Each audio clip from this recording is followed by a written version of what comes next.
গাজীপুর জেলার কালীগঞ্জ উপজেলার জাঙ্গালিয়া ইউনিয়নের নিভৃত এক গ্রাম বন্যা।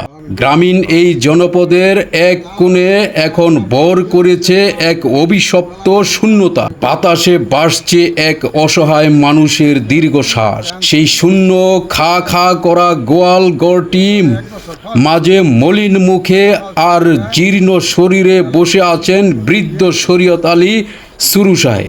তার চোখের কোণে বেয়ে গড়িয়ে পড়ছে তপ্ত অশ্রু। যে চোখ দুটো কয়েকদিন আগেও ছিল মাথা উঁচু করে বাঁচার স্বপ্ন, আজ সেখানে কেবলই এক অথৈ অন্ধকার আর দিশেহারা চাহনি।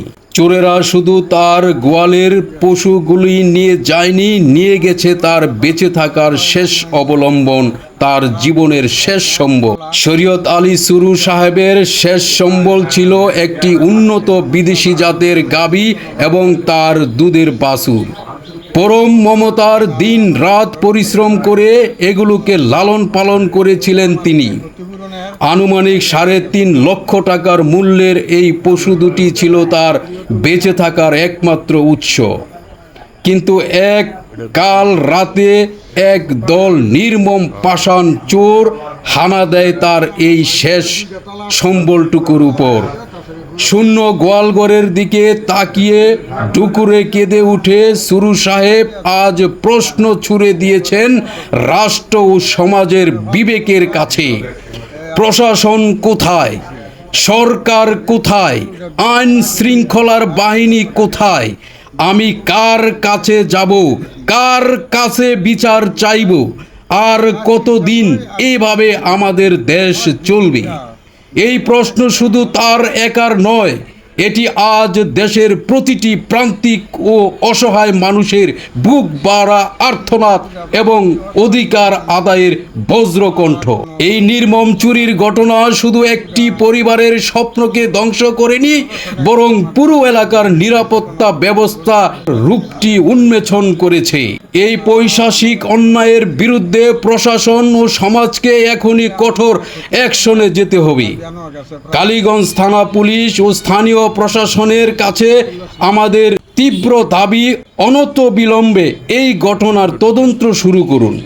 সুরু সাহেবের প্রতিটি প্রশ্নের জবাব দিতে এই সংঘবদ্ধ চোর চক্রকে দ্রুততম সময়ে চিহ্নিত করে আইনের আওতায় আনুন।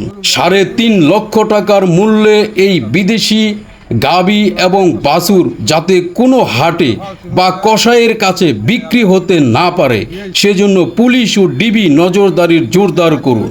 জাঙ্গালিয়া ইউনিয়নের প্রতিটি গ্রামে অনতিবিলম্বে যুব সমাজ ও স্থানীয়দের নিয়ে নৈশ পাহারা জোরদার করতে হবে। কোনো অপরিচিত বা সন্দেহভাজন ব্যক্তি বা পিক আপ ভ্যান দেখলেই জবাবদিহিতার আওতায় আনতে হবে। আসুন এই বিপদের দিনে আমরা সবাই বৃদ্ধ শরীয়ত আলী সুরু সাহেবের পাশে দাঁড়াই।